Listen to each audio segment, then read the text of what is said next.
and Jasper here, and we're back to a new Phineas and Ferb episode review. And if you need the last one, go and check it out. And we're back with the next episode of Season 3 of Phineas and Ferb. And this is another good episode. And yeah, this is another episode that I decided to do on its own. Just because when it comes to, the listings of the episodes on Disney Plus, because this is where I'm reviewing this series, or watching Phineas and Ferb and doing this reviewing of Phineas and Ferb is on Disney Plus. And yeah, this episode was listed by itself. No episodes with it, that I would do, that I would join together, I would also do. But this one was on its own.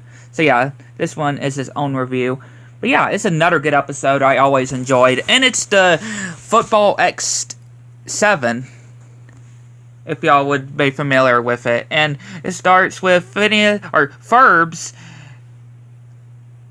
British cousins that come to visit. And yeah, of course, the dad is going to, they're going to be doing some competitioning. And yeah, the moms are just going to go and just watch. And yeah, Ferb's cousins just seeing if he's actually still British. And yeah, Phineas, or Isabella and Baljeet come, and Baljeet giving them their stuff back that they borrowed, and saying about a game of football, but it's a soccer ball. But I mean, yeah, Buford also says that's a soccer ball. This is a football. I mean, it depends on your country. To be honest, it does depend on your country. They do call soccer football.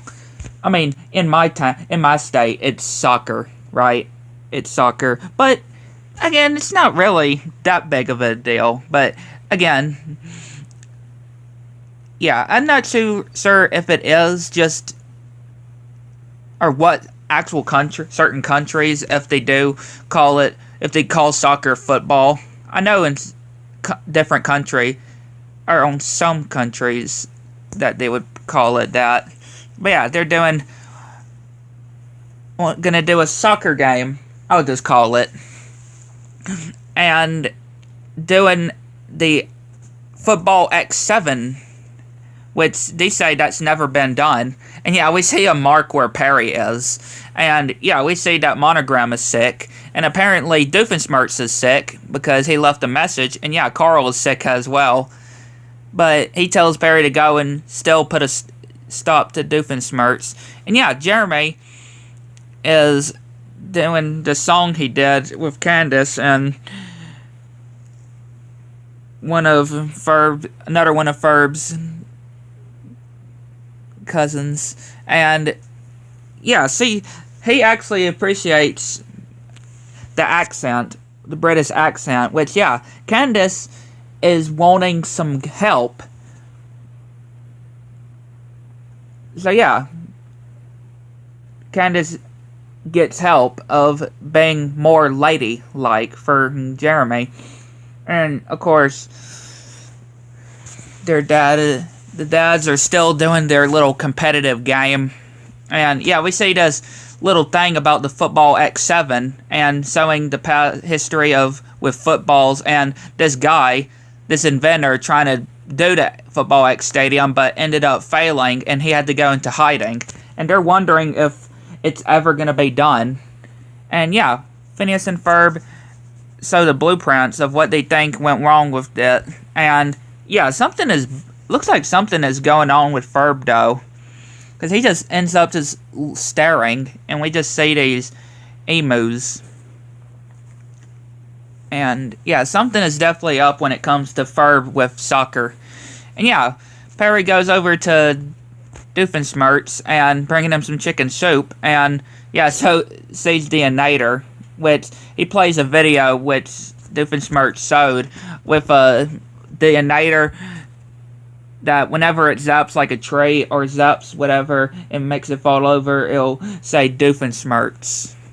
And yeah, releasing the trap, not trapping Perry.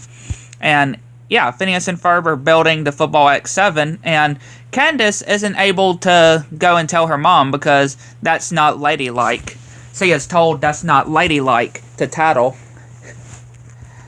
And yeah, we get a pretty good, another good song as well, with Candace trying to be more ladylike, and for Jeremy. And yeah, it's all complete and looks really good though. And apparently Ferb is missing, which Phineas might have an explanation of what happened. Which we go back to this, or we see this flashback of them doing a soccer game, which Ferb ends up getting the ball out of bounds, and then all these emos just randomly just come onto the field, dragging one of the coaches away, and he just puts the ball down and walks away and never played soccer again. Because apparently it was some kind of emo curse.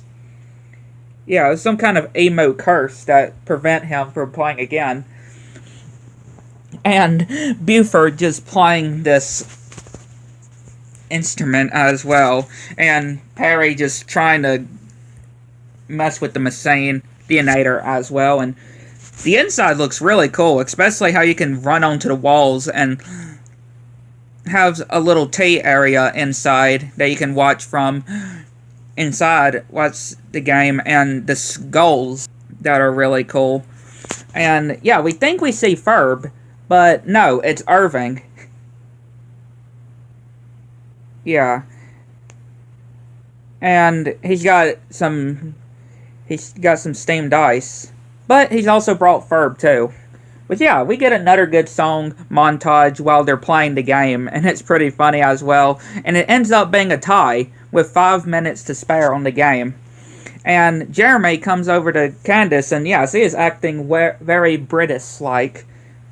More of a lady for Jeremy. And yeah, he's impressed with what Phineas and Ferb have done, and even mentions, saying that not this whole time that I have not seen you trying to bust Phineas and Ferb yet. But again, Candace then tells Jeremy that's not really ladylike to go and bust her brothers. And yeah, their dad just failing again. And yeah, their mom is telling him to cream to win. And just say that, but it seems like he does this just so the other will be happy. Yeah, he's going to have to win, which they decide to do this game with a soccer ball. And yeah, Doofenshmirtz still just being sick and ending up shooting this thing that whispers Doofenshmirtz. And yeah, Perry runs to the bathroom and yeah, hits a tree and it says Doofenshmirtz. And yeah, Doofenshmirtz ends up falling, and Perry gets a glass and reflects it and destroys the Theanator and puts this blanket over Doofenshmirtz. And yeah, we see them trying to see how long they can keep the ball, and it seems like their dad has lost, but no, he ends up managing to rub it in because he actually won. And yeah, these soccer ball guys say the football X7, and yeah, Jeremy of course being sarcastic or trying to make just saying that he definitely likes this version of Candace way more, but of course he's just messing with her. He likes the old version of Candace, of who she is. And yeah, again, that's always a good thing. Always be true to yourself.